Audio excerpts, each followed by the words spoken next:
여기 요한복음 5장에서는 예수 그리스도가 하나님의 아들이라는 것을 증거하고 있습니다. 하나님의 아들 예수 그리스도. 예수 그리스도는 누구이신가? 요한복음 1장에서부터 예수 그리스도는 하나님임을 증빙합니다. 그리고 예수 그리스도는 택자의 구원을 위해서 세상에 오신 하나님의 아들입니다. 그래서 이미 요한복음 3장 16절에 하나님이 세상을 이처럼 사랑하사 독생자를 주셨으니 이는 저를 믿는 자마다 멸망치 않고 영생을 얻게 하려 하심이라. 그러니까 우리를 구원하신 우리 주 예수 그리스도가 하나님이시면서 구원을 위해서 이 세상에 오신 하나님의 아들이다라는 것을 이 요한복음은 증빙을 하고 있습니다.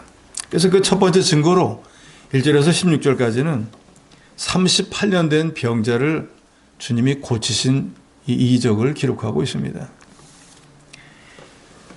1절에 보면은 유대인의 명절이 되어 예수께서 예루살렘에 올라가셨다 그랬습니다. 그리고 2절에 예루살렘에 있는 양문 곁에 히브리 말로 베데스다라 하는 곳이 있는데 거기 행각 5이 있고 그 안에 많은 병자들이 있었더라 하고 있습니다. 양문은 양이 지나다니는 문이라 그 말입니다. 근데 그 양문 곁에 베데스다, 즉 자비의 집이라고 하는 연못이 있었는데 거기에 사람들이 머물 수 있는 행각을 5개를 지어놨는데 거기에 온갖 병자들이 다 모여 있었습니다. 근데 왜 병자들이 거기 다 모여 있었는가? 거기 보면 3절 하반절에서부터 보면은 물의 움직임을 기다리니 이는 천사가 가끔 못에 내려와 물을 움직이게 하는데 움직인 후에 먼저 들어가는 자는 어떤 병이 결렸든지 낫게 되미르라 그랬습니다. 그러니까 이 베데스다라고 하는 연못 옆에 행각을 5개 지어놨는데 그 연못이 어느 때인가는 갑자기 물이 막 부글부글 끓어오르는 거예요. 근데 여기 기자는 뭐라고 했냐면 천사가 내려왔을 때 그런 일이 이제 일어난다 그 말이에요. 그러니까 이제 하나님의 능력이 임했다 그러겠죠. 어쨌든 이제 요새 과학적 지식으로 보면은 간헐천, 이 용천수 물이 막 솟아오르는 거 있잖아요. 근데 그때 그것을 보고 제일 먼저 들어간 사람은 그 사람이 무슨 병이 들렸든지 낫는다. 실제로 낫는지 뭐 그런 설인지는 자세히 모르겠지만 어쨌든 본문에 그렇게 되어 있습니다. 그러니까 사람들이 온갖 병자들이 다 모이다가 누구든지 물이 끓는 것만 보면 제일 먼저 들어가기만 하면 나니까 그 병을 고치기 위해서 거기 모든 사람들이 모여 있었습니다.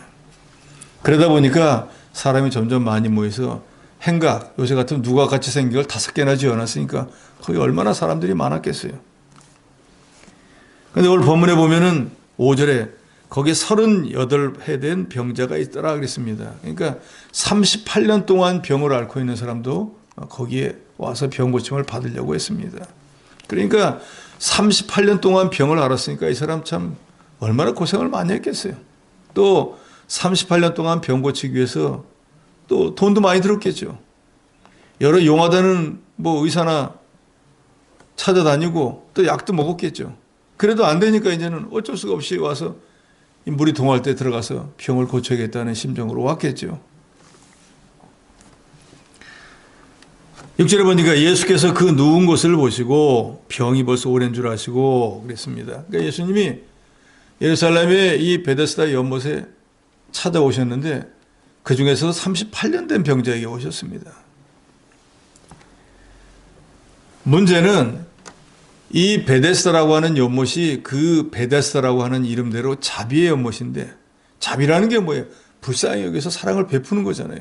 그러니까 다른 데는 자비가 없어도 이 자비의 연못에서는 자비가 좀 있어야 되는데 실제로는 마른 자비의 연못인데 자비라고는 눈꼽만큼도 없는 데가 바로 베데스다였습니다. 왜냐? 거기 온갖 병자들이 다 있는데 예를 들어 지금 본문에 나오는 38년 된 병자는 중환자예요. 누가 옆에서 도와주지 않으면 이 사람은 일어나고 움직이기도 어려운 사람이에요. 그런데 병 고침을 받으려면 이런 사람이 제일 먼저 병을 고침 받아야 돼요.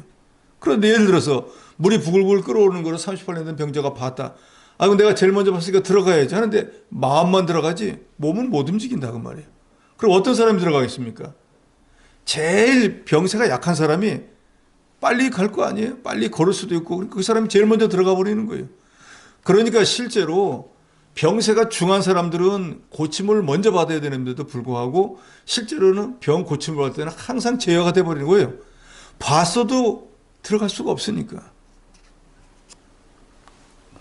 정말로 자비로운 셈이라고 하면은 거기 있는 사람들이 모여가지고 이번에 물이 동하면은 누가 보든지 이분을 제일 먼저 들여보내자.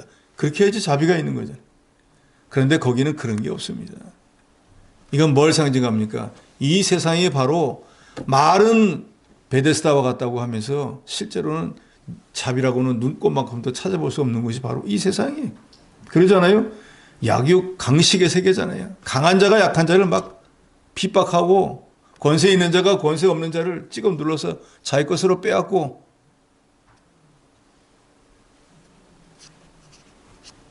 유전이면 무죄고 무전이면 유죄가 되는 게 이 세상이잖아요. 자비라고는 찾아볼 수 없는 게 이 세상입니다. 그런데 거기에 정말로 자비로우신 예수님이 찾아오신. 그러니까 말뿐인 베데스다와 정말로 자비하신 예수님이 비교가 됩니다. 자비의 연못에 잔뜩 사람이 모이는데 정말로 자비를 받아야 될 사람은 늘 대상에서 제어가 돼버립니다. 그래서 그 사람은 더더욱 괴로운 거예요. 육신에 38년 동안 병을 앓는 것도 괴로운데 자기가 자기 눈으로 물이 동하는 걸 보고 들어가는 순서가 되었음에도 불구하고 자기가 들어갈 수 없고 어떤 다른 사람이 들어가니까 내도록 병을 못 고치니까 자비로워의 삶에 와서 더욱 고통스러운 거예요. 이 육신을 가지고 사는 세상은 그와 같습니다. 그래서 주님은 이 사람의 모든 형편을 다 아시기 때문에 이 사람은 여기 자비의 연못에 100년 들어오나 있어도 못 고쳐요. 그러니까 예수님께서 이 사람을 고쳐주시기 위해서 왔습니다. 그래서 6절에 그 누운 곳을 보시고 병이 벌써 오래된 줄 아시고 내가 낫고자 하느냐 하고 38년 된 병자에게 묻습니다. 근데 이제 정상적인 사람이면은 이분이 뭔가 능력이 있는 분인가? 그럼 뭐 내 병을 고쳐주려고 왔는가? 하면은 내 병이 낫고자 하느냐 그러면 그러면요 병 낫고자 합니다 해야 되는데 이 사람은 좀 뚱땅지 같은 대답을 합니다. 뭐라고 대답을 합니까? 7절 같이 읽습니다. 7절입니다. 시작. 병자가 대답하되 주여 물이 움직일 때 나를 못에 넣어주는 사람이 없어 내가 가는 동안에 다른 사람이 먼저 내려가나이다. 저는 이 셈에 자비의 셈이라 좀 자비를 받고 싶어서 왔는데 제 병이 이렇게 중한데 저보다 약한 사람들 저한테 자비는 베풀지 않고 자기들이 먼저 들어갑니다. 하소연을 합니다. 그런데 6절에 보면은 예수께서 그 누운 곳을 보시고 병이 오래된 줄 아시고 다 한다고 말해요. 38년 동안 병으로 인해서 고통당한 것도 아시고 베데스다 연못에 들어와서 자기 순서가 되어서 자기가 들어갈 때도 못 들어가고 지금 마음 아파하고 고통당하는 거 다 안다 그 말이에요. 그러면 예수님께서 내가 낫고자 하느냐 하고 병자에게 왜 물었을 것 같습니까? 내가 낫고자 하느냐 하는 예수님의 말씀은 너 정말 낫고 싶으냐? 너 정말 치료받고 싶어? 내가 정녕 낫고자 하는 마음이 있다고 하면은 이 물이 동하는 베데스다 연못을 찾아보지 말고 거기만 마음 두지 말고 정말로 인생의 생사를 주관하는 하나님이신 예수께 소망을 두고 예수를 바라보라 그런 뜻입니다.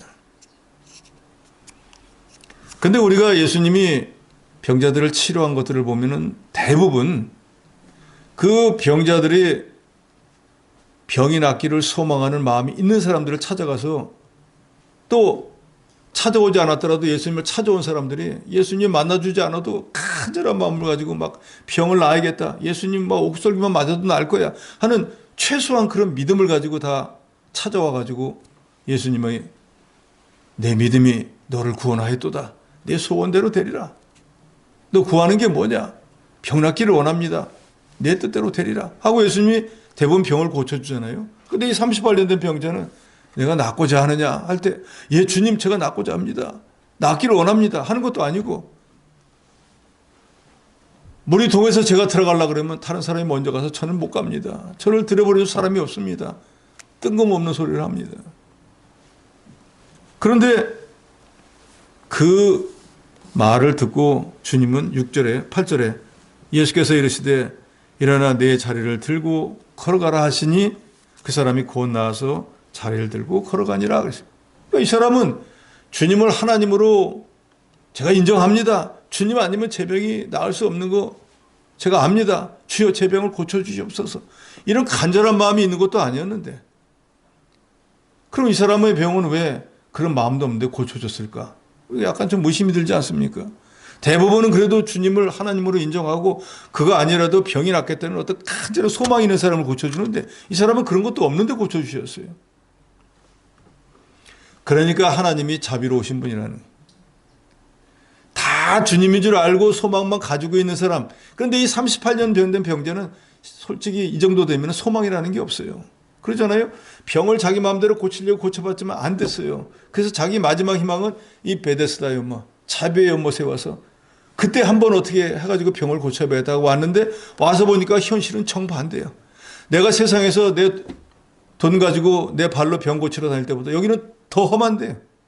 그러니까 베데스다에 와서 완전 절망을 느끼고 있던 그런 사람이에요. 주님은 바로 그 마음을 아시고 38년 된 병자를 찾아오셨다는 거예요. 이 땅에서 우리의 딱한 사정을 알아주시고 긍휼히 여기서 참된 자비를 베풀어 주실 분은 오직 예수 그리스도뿐이라는 걸 여러분 믿으시기 바랍니다. 아멘. 사람은 자기 좀 편하고 뭐 힘 좀 있을 때 도와주지 조금만 어렵고 힘들면 나 몰라라 다 하는 게 인지상정이에요. 자비의 연못에 자기가 봐도 이 사람이 나보다 상태가 훨씬 안 좋은 거 알면 그 사람 먼저 고쳐줘야죠. 근데 그런 사정 봐주지 않습니다. 세상이 다 그런다고 해서 하나님도 그런가? 하나님은 안 그런 분이라는 거예요. 자비로우신 하나님은 세상 사람들은 동작 빠르고 병이 약한 사람이 먼저 물에 들어가는지 모르지만 주님은 제일 병이 중한 사람을 찾아와 주신다는 거예요. 그 사람이 믿음이 있건 없건 간에 불쌍히 여겨주신다 그 말이에요. 그게 참된 자비인 거예요. 그러니까 우리 주님이 자비로우신 분이라는 거예요. 믿음 있는 사람은 이뻐하고 믿음 없는 사람은 멀리하는 게 아니라 그 말이에요. 물론 이 38년 된 병자가 택자였겠죠.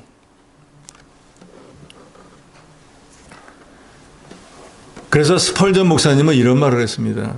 인간의 마지막은 하나님의 시작이다. 이 말은 나는 이제 더 이상 아무것도 할 수 없어. 내 인생은 끝났어. 라고 생각하는 그때부터 하나님은 시작하신다는 거예요.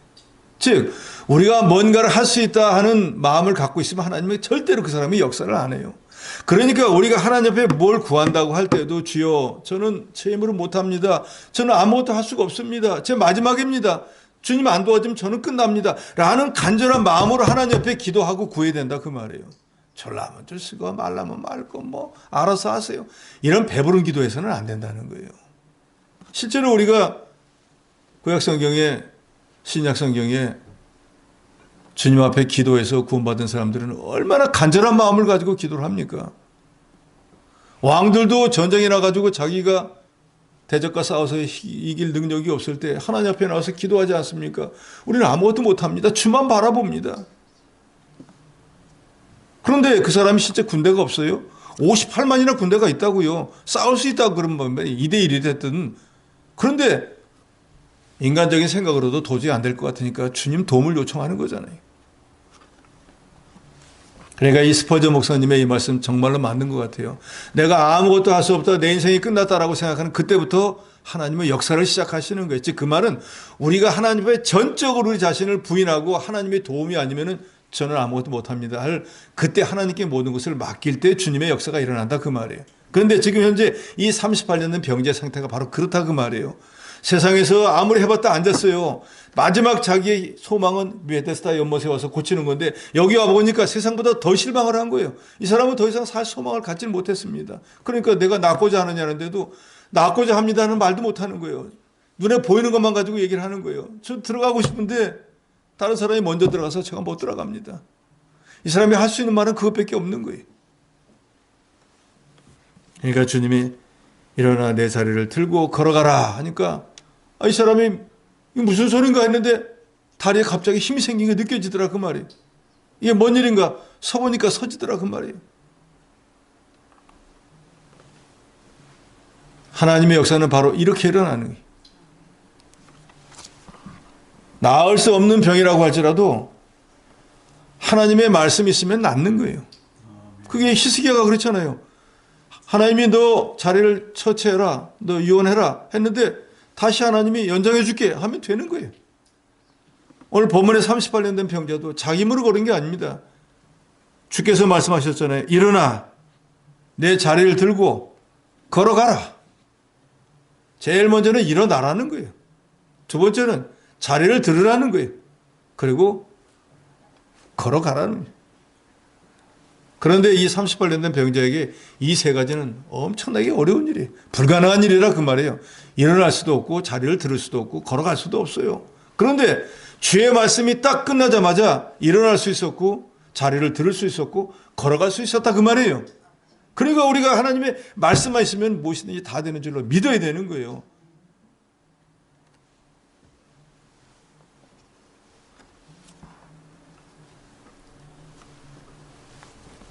그런데 이 사람의 병을 고쳐준 그날이 언제인가 하면 9절 하반절에 보니까 안식일 날 고쳐줬다 그랬습니다. 그래서 10절에 유대인들이 병 나은 사람에게 이르되 안식일인데 내가 자리를 들고 가는 것이 옳지 아니하니라. 대답하되 나를 낫게 한 그가 자리를 들고 걸어가라 하더라 하니. 그러니까 이 38년 동안 걷지 못하고 병에 있던 사람이 병이 나와가지고 안식일 날 걸어갔습니다. 그러니까 이 유대인들이 와서 하는 소리가 너 오늘 안식일이잖아. 안식일 날 너 자리를 들고 걸어가는 게 그거 하나님 앞에 합당치 않아. 그러니까 병자가 나의 병을 고쳐준 사람이 일어나서 걸어가라고 해서 내가 그 명령에 순종해서 걸어왔습니다. 그러니까 12절에 너에게 자리를 들고 걸어가라 한 사람이 누구냐? 내 병을 고쳐준 사람이 누구냐라고 물어야지. 자리를 들고 가라고 한 사람이 누구냐? 왜? 예수님이 이적을 행한 걸 자기 입으로 말하기 싫었거든요. 즉 하나님의 아들로 인정하기가 싫었다 그 말이에요. 그래서 하나님의 아들이 이적을 행한 건 싹 빼버리고 자리를 들고 가라고 한 사람이 누구야? 라고 하고 물었습니다. 그런데 13절에 보니까 병 나은 사람이 병을 낫기는 했지만 병을 낫게 해준 분이 예수님인지는 몰랐습니다. 또 거기 사람이 많으므로 예수께서 이미 피하셨기 때문에 가서 물어볼 수도 없었어요.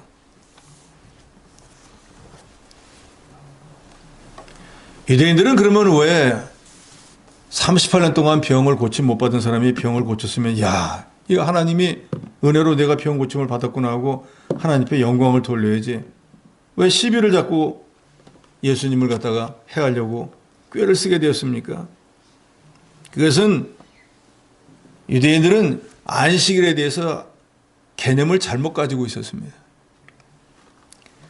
하나님이 안식일을 거룩하게 지키라 했다고 해서 그날에는 온종일 휴식하고 노동이나 세속적 업무를 하지 말아야 되는 것은 당연합니다. 그런데 그날 온종일 쉬라고 하신 이유는 하나님의 성전에 모여서 예배드리고 하나님께 영광을 돌리기 위한 거예요. 그런데 누가복음 6장에 보면 예수님이 이 안식일에 대해서 말하는 유대인들에게 이런 질문을 합니다. 이제 예수님이 회당에 들어가서 손 마른 사람 병을 고쳐주려고 하니까 이 사람이 또 안식일에 병을 고쳐주려고 하는 게 얼굴에 써져 있는 거예요. 왜 또 안식일을 범하고 평일에 고쳐주지 꼭 안식일날 병을 고쳐주나? 그러니까 예수님이 그 사람들에게 묻습니다.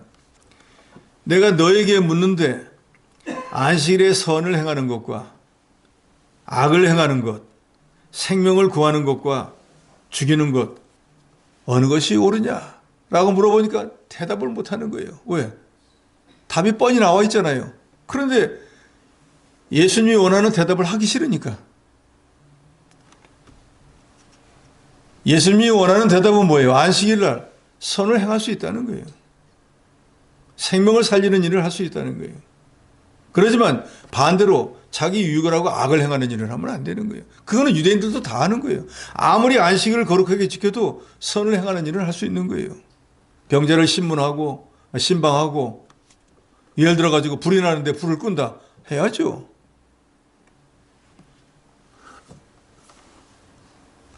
그런데 이 사람들은 그저 안식일은 아무것도 하지 말아야 된다는 개념에 사로잡혀서 선한 일을 하는 것조차도 부인을 했습니다. 그러니까 예수님이 다른 성경에 보면 그러잖아요. 안식일날 나귀가 빠졌는데 꺼낼 거냐 안 꺼낼 거냐. 당연히 꺼낸다 그 말이에요. 자기 집 나귀는 꺼내면서 남의 집 나귀는 꺼내면 안 된다고 하면 그건 안 되는 일이지. 유대인들이 병 고쳐준 사람이 누구냐고 묻지를 않고 자리를 들고 걸어간 사람이 걸어가게 하라 한 사람이 누구냐라고 묻었습니다. 그래서 안식일에 자리를 들고 가라 하고 불법한 말을 한 사람을 그 잘못을 추궁하고 그 잘못에 대한 대가를 받게 하겠다라는 생각이었습니다. 그 사람들은 사람을 살리는 것보다 정죄해서 죽이는 것을 더 좋아했어요. 예수님은 병 고치는 것보다 복음을 전해서 영혼을 살리는 것을 더 원하셨어요. 14절에 보니까 그 후에 예수께서 성전에서 그 사람을 만나 이르시되 그랬습니다. 그러니까 이 사람이 병이 낫고 난 뒤에 어떤 사람이 되었는가 하면은 성전 생활을 하고 있었습니다. 그죠? 매 주일마다 성전에 안식일마다 올라간 것 같아요. 그래서 주님이 성전에서 만났어요. 그 말은 예수님이 이 사람을 병을 고쳐준 목적대로 되어진 거예요. 이 정도의 믿음이 있기 때문에 당시에 내가 병이 낫고자 할 때 예 주님 저 병 낫고자 합니다 하는 말은 안 하고 제가 들어가 있을 순번에 다른 사람이 들어가 저는 못 들어갑니다. 저를 넣어줄 사람이 없습니다 라고 했더라도 이 사람은 병을 고쳐주고 나면 그 은혜를 깨닫고 감사해서 성전에 가서 하나님께 감사할 사람이라는 믿음이 있는 걸 아시고 이 사람을 고쳐주었다 그 말이에요. 그러니까 결국 이 사람이 성전에서 예수님을 만났습니다. 그러니까 예수님께서 그때 이 사람에게 이렇게 말씀하시죠. 보라 내가 나았으니 더 심한 것이 생기지 않게 다시는 죄를 범하지 말라. 이 말은 오늘 우리에게도 그대로 적용이 됩니다. 봐라 여기 계신 저와 여러분이 다 예수로 인해서 구원을 받았으니 이제 너희는 예수를 닮아 나가는 사람이 되라. 만약에 그 길에서 돌이키면은 예수 믿지 않을 때보다 더 험한 일이 너에게 생길 것이다 하는 말과 똑같은 거예요. 그러니까 우리가 예수 믿고 난 뒤에 세워라 내워라 해서는 안 됩니다. 주를 향해서 한 발짝이라도 진보하고 영원히 잘하는 일에 힘써야 돼요. 그래서 우리 청년들 2주 동안 제가 스파르타로 기도를 가르칩니다. 배워야 돼요. 신앙생활 아무리 오래 하면 뭐예요? 기도 한번 하라 그러면 뭔 소리 하는지 모르겠는데. 그런데 겨우 2주밖에 안 배우는데 기도의 원칙과 방법에 따라 딱딱 기도해요. 그렇게 해야지 정상 아닙니까?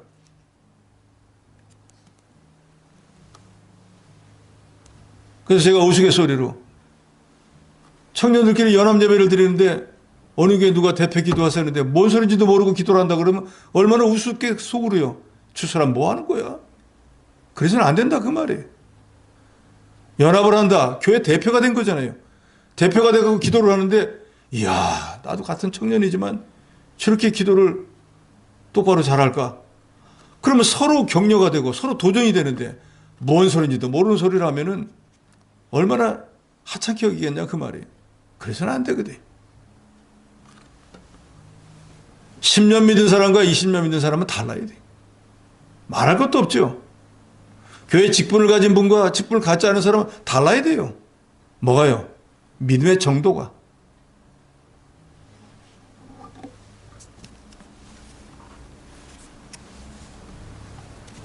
구원받은 성도는 이제 옛사람을 벗어버리고 그리스도 안에서 하나님을 따라 의와 진리의 거룩함으로 지으심을 받은 새 사람을 날마다 입어 나가야 돼요.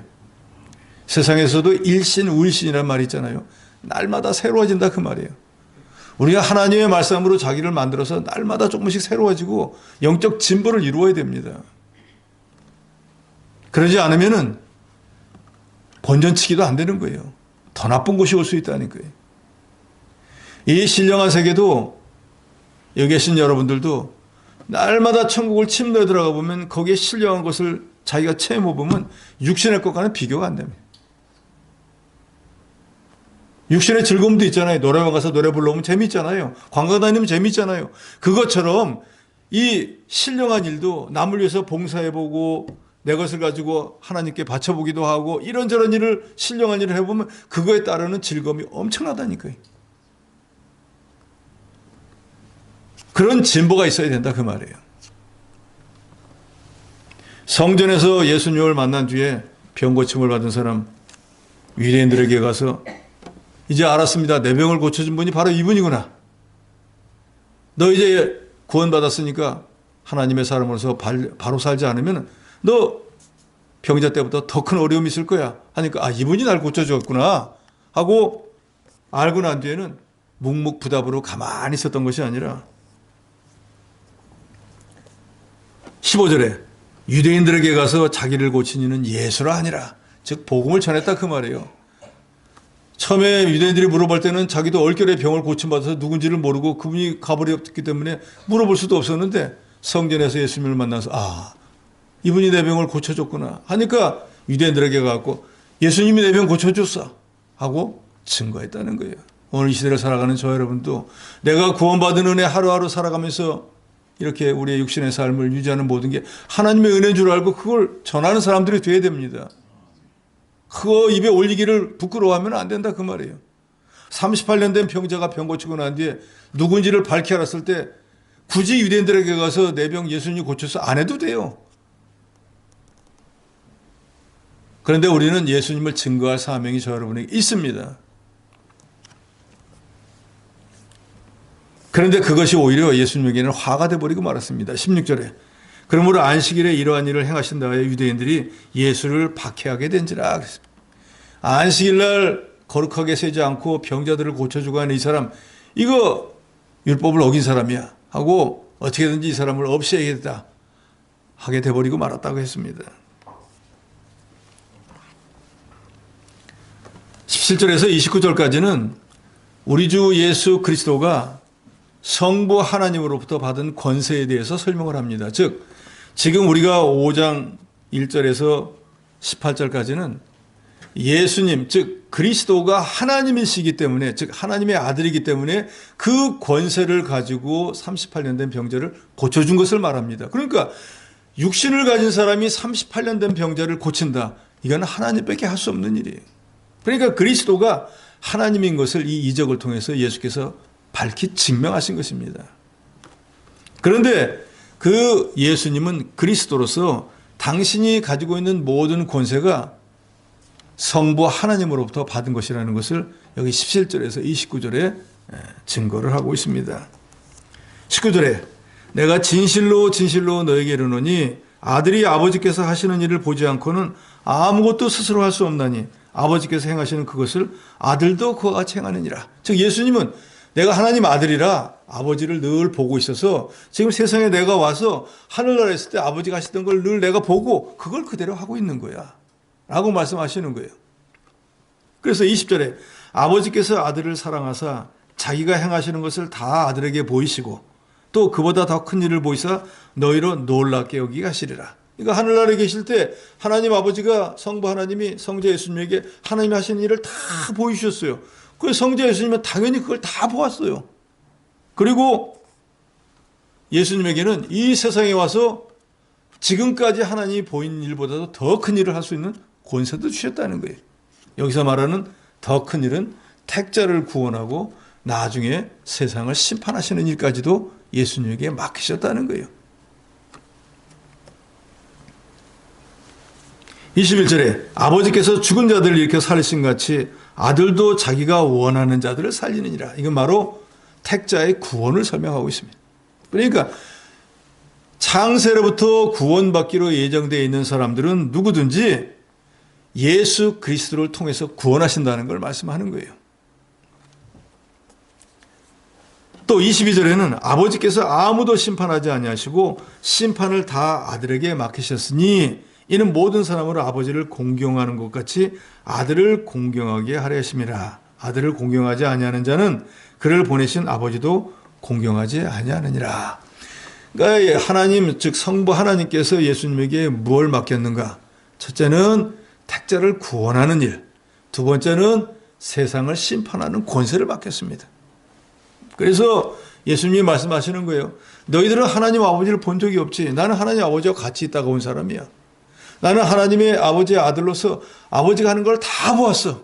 그리고 이 세상에서 내가 하는 것은 아버지가 하시던 일을 내가 그대로 하는 거야. 보았기 때문에 하는 거야. 라고 말씀하고 계십니다. 그리고 특별히 이 세상을 심판하는 일에 대해서는 성부 하나님이 직접 하지 않으시고 아들에게 맡기셨어요.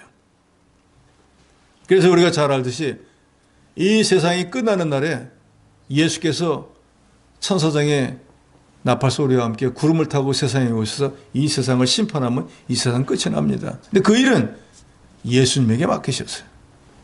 그러니까 택자의 구원과 세상의 심판, 이 두 가지에 대해서는 예수님에게 성부 하나님이 양도를 하신 거예요. 내가 일을 해라.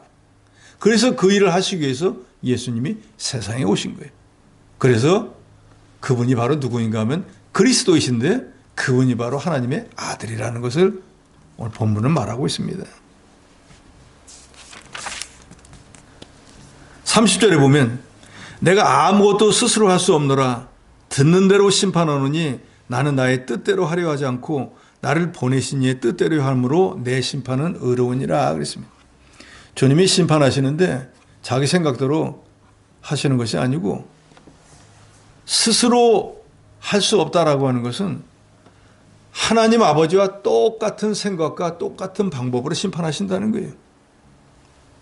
하나님의 심판이 편벽됨이 없이 공의롭게 정확한 것처럼 그리스도의 심판도 항상 공정하고 정당하고 올바르다는 것입니다.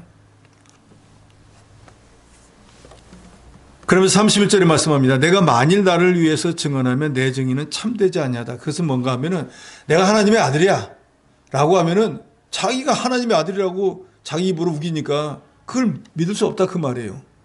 그런데 예수님이 하나님의 아들이라 하는 것은 예수님 자신도 증거하지만 하나님 아버지와 또 세례 요한과 또 여러 사람들이 증언을 했다는 것을 여기 다시 말씀을 합니다. 그래서 33절로 35절에 보면은 세례 요한이 이미 예수님보다 6개월 먼저 와서 예수님에 대해서 증거를 했었습니다. 그리고 세례 요한은 예수님보다 6개월 먼저 온 이유 자체가 물로 세례를 베풀어서 사람들이 회개하게 만들고 그 회개한 심령 가운데 예수님의 복음이 심어질 수 있게 하는 그 준비하는 역할을 한 사람이 세례 요한이었어요. 그런데 세례 요한이 예수님이 지나가는 걸 보고 보라 하나님의 어린 양이로다 하고 예수님이 그리스도이고 하나님의 아들인 것을 이미 증거했습니다.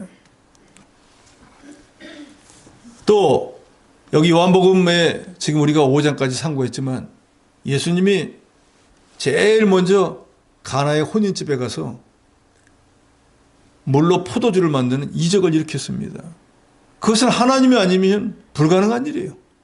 그리고 두 번째로는 왕의 신하의 자녀가 병이 들었는데 거반 죽었어요. 근데 그 아이를 살리신 일이 있습니다. 의사가 할 수 없는 일이에요. 하나님이시기 때문에 그 아이를 살렸어요. 세 번째로 오늘 본문에 38년이나 된 병자 온갖 의사를 다 찾아다니고 좋은 약을 다 먹고 베데스다에까지 왔지만 병 고칠 수 없었는데 하나님이시기 때문에 그것도 약이나 침이나 의술에 의한 것이 아니고 내 자리를 들고 걸어가라 한 그 말씀 한마디로 병을 고치신 하나님의 아들이라는 거예요. 결국 예수님은 하나님이신데 하나님 아버지로부터 택자를 구원하고 세상을 심판하시기 위해서 육신의 몸을 입고 세상에 오신 하나님의 아들이다 라고 하는 것이 이 5장에서 우리에게 주시는 교훈입니다. 우리가 그저 예수님을 목수의 아들로 착각하는 사람들이 많습니다. 그리고 세상 사람들은 그저 4대 성인의 하나 정도로만 생각을 하는 거예요. 예수님은 그런 분이 아니에요. 본시 하나님이신데 오늘 본문에 나온 것처럼 택자를 구원하고 후에 세상을 심판하시기 위해서 우리 택자, 즉 인간을 구원하시기 위해서 인간의 몸을 입고 세상에 오셨다가 우리의 죄를 대속해 주시기 위해서 십자가에서 피 흘려 죽어주시고 죄가 없으시기 때문에 사흘 만에 부활해서 지금 하나님 우편에 계신 그분이 바로 그리스도 예수 하나님의 아들이라는 것을 이 5장에서는 분명히 논증을 하고 있습니다. 우리가 예수님을 이렇게 믿어야 되는 거예요. 하나님의 아들이시면서, 즉 하나님의 아들일 때는 택자를 구원하고 세상을 심판할 때는 하나님의 아들이고, 본시 그분은 누군가 하면은 성삼위일체 제2위의 하나님이시라는 것을 저 여러분이 분명히 믿으셔야 돼요. 그렇기 때문에 하나님이시기 때문에 불가능한 일이 없는 거예요. 그래서 지금 세 가지 이적, 그죠? 물로 포도주를 만드는 일, 왕의 신하의 병을 낫게 하는 일, 아들을 병을 낫게 하는 일, 또 38년 된 병자의 병을 고치는 일. 하나님께 이런 건 아무 일도 아닌 거예요. 예수님을 목수의 아들로 볼 때는 불가능한 일이지만 예수님이 본시 하나님이라는 그 믿음으로 보면은 예수님에게 너무나 간단한 일이라 그 말이에요. 그런데 이런 모든 눈앞에 보이는 이적과 이런 기사를 봄에도 불구하고 유대인들은 자기가 가지고 있는 이 고정관념에 빠져서 예수를 영접지 않고 보는 눈과 들을 수 있는 귀가 막혀져 버렸기 때문에 예수님을 영접하지 못하고 결국 불쌍한 사람들이 돼버리고 말았습니다. 39절 43절에 보면은 특별히 구약 성경이 예수님을 증거하고 있다고 예수님이 특별히 말씀합니다. 그래서 우리가 알지만 구약이라고 하는 말 자체가 신약에 대비해서 이전 선지자들이 기록한 성경이잖아요. 그 구약 성경은 우리가 잘 알듯이 오실 예수 그리스도를 예표하는 것입니다. 그리고 신약 성경은요, 오신 예수 그리스도의 말씀과 다시 오실 예수 그리스도에서 기록한 거예요. 그러니까 성경은 전부 구약이 됐든 신약이 됐든 예수님에 대해서 기록한, 즉 그리스도에 대해서 기록한 책이 바로 성경입니다. 그러니까 성경이 이미 하나님의 아들에 대해서 다 기록해 놓았기 때문에 성부 하나님도 이는 내 아들이다 하고 말씀하신 적이 있고, 성자 예수님은 실제로 하나님이시기 때문에 세상에 오셔서 요한복음 5장까지 세 가지의 이적과 기사를 일으키셨고, 성경이 증거하고 있으니까 우리가 믿고 따르는 우리 주 예수 그리스도는 육신의 눈으로 볼 때의 목수의 아들이지만 실제로는 하나님의 아들이신 하나님이시다 하는 것을 저와 여러분이 분명히 믿고 그 하나님의 은혜로 구원받고 지금 살아가고 있고 인생을 마치면 하늘나라에 가게 된 게 얼마나 감사한 것을 깨달아서 우리가 날마다 우리 신앙이 진보할 수 있도록, 더 험한 것이 오지 않도록 우리가 날마다 말씀으로 자기를 잘 만들어 나가는 그런 저 여러분이 되어야 되겠습니다.